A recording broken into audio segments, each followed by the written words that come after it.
करने में पीछे मत हटना और प्रैक्टिकल करने के बाद लिख के भी भेजना कि हमने करा। डरना नहीं है अपने को।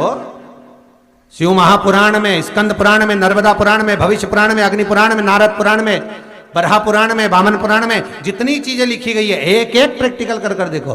तो शिव महापुराण, स्कंद पुराण का ये भाव याद करिए कि एक लोटे पानी में इत्र मिलाकर, जल में इत्र मिलाकर, बहुत रोगीला व्यक्ति, बहुत बीमार व्यक्ति है, एक लोटा पानी उसका हाथ का स्पर्श कराकर शंकर को चढ़ाना प्रारंभ कर दीजिए। महाराज केवल 5 या 7 दिन चढ़ाओ और वो 7 दिन के बाद में उस बीमार व्यक्ति का क्रम देखिए कि उसमें कितना आराम लगा है। औषधि दवाई काम करना प्रारंभ करी कि ना करी।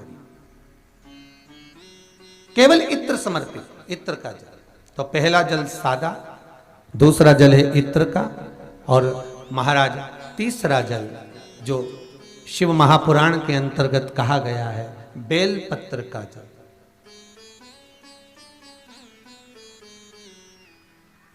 तीसरा जो जल है वो बेलपत्र का जल। बेलपत्र का जल कैसा?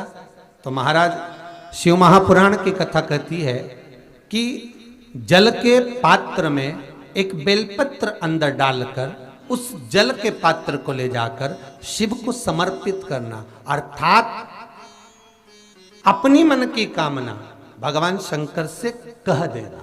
केवल बेलपत्र के माध्यम, बोलना नहीं है हमको कुछ, हमें कुछ कहना नहीं है।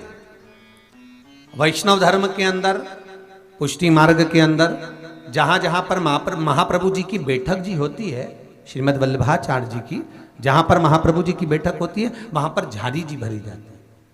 तो झारी जी जो भरते हैं, जल का पात्र जो भरते हैं झारी जी, तो उसका व्याख्यान वर्णन अगर करा जाए तो झारी जी क्यों भरी जाती है, तो श्रीमद् वल्लभाचार्य जी के जो लेख है उसमें वर्णन आता है कि परम भगवदीय वैष्णव जो महाप्रभु जी की बैठक जी पर जाता है और झारी जी जो भरता है, वो झारी जी भरने का क्रम ये रहता है कि वैष्णव जीव अपने मन की बात डायरेक्ट भगवान से नहीं कह सकता, इसलिए वैष्णव क्या करता है कि यमुना जी से कहता है।